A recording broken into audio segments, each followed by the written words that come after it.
Assalamualaikum warahmatullahi wabarakatuh. Okey, ini adalah overview mengenai e-record.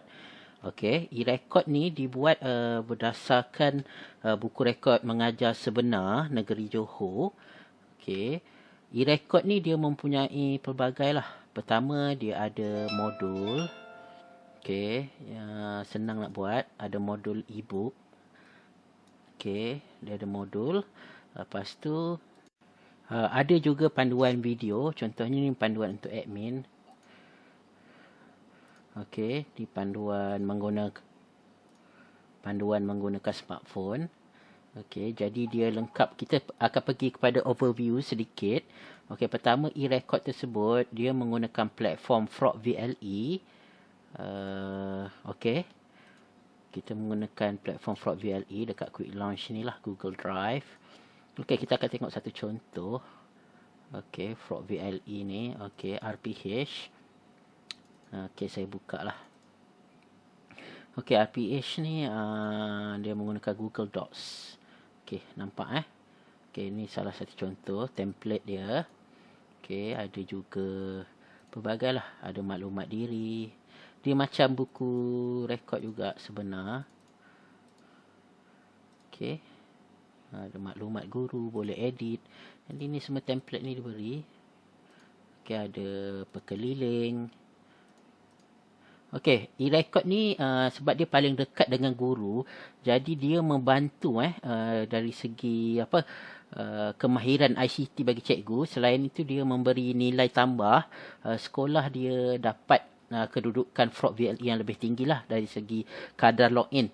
Kalau kita tengok contoh masa saya duduk di sekolah SMK Datuk Osman Awang, kita mula pada Januari 2015. Kalau kita tengok kita mula masuk ranking PPD, ranking negeri, ranking kebangsaan lah, sehingga bulan Julai, Ogos, September kita ranking nombor 1 lah peringkat kebangsaan. Jadi memang salah satu yang menyebabkan sekolah ni kira hebat dalam Frog VLE adalah e-record dia membantu guru-guru lebih mesra dengan Frog VLE.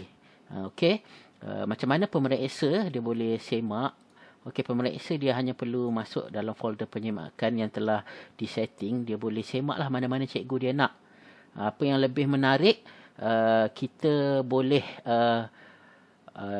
pentadbir dia boleh semak lah melalui smartphone. Okey, nanti kita akan bagi sedikit overview mengenai smartphone.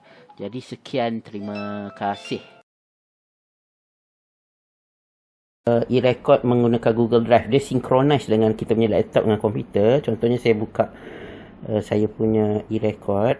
Okey, saya klik RPH. Okey, saya contoh ambil mail lah. Okey, ini contohnya saya buka.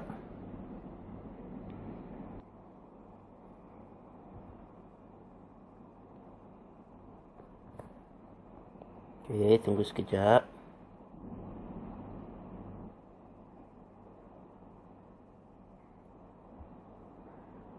Okey.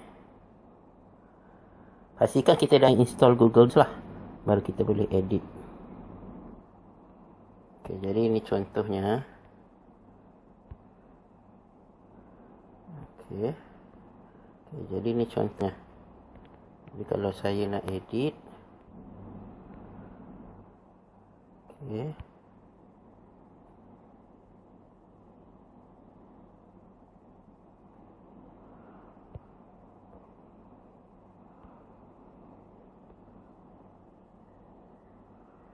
Okey, dia ada beberapa fungsi lah.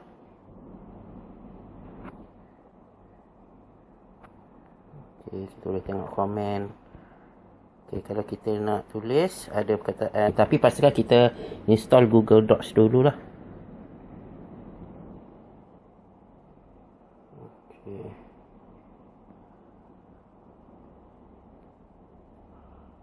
Okey, nampak tak?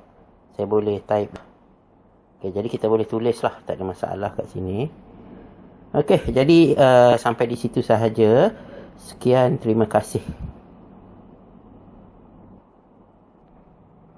Okey, sekarang kita akan tutorial berkaitan dengan pentadbir atau penyimak menggunakan smartphone. Katakanlah ada nazir datang. Jadi pentadbir dia boleh iring nazir tersebut. biasanya kita akan minta cikgu tersebut menunjukkan rancangan pengajaran harian dia. Tapi kemungkinan cikgu tersebut ada alasan tersendiri, kata bateri habis ke. Jadi pentadbir dia boleh gunakan smartphone dia, tunjukkan kepada Nazir. Contohnya dia tekan penyimakan e-record. Ini akaun pentadbir penyimak. Okey, nampak tak? Beberapa orang guru punya e-record. Jadi dia boleh semak lah. Okey, katakanlah ini apa? Masyakilah punya Okey, nampak? Jadi dia boleh semak beberapa orang punya, atau penyimak lain dia boleh semak juga. Jadi tak ada masalah lah sebenarnya untuk dia menyimak. Katakan ni cikgu Noradina punya, ni cikgu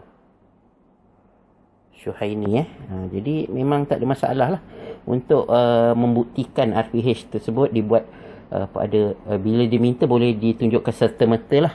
Jadi sekian, terima kasih.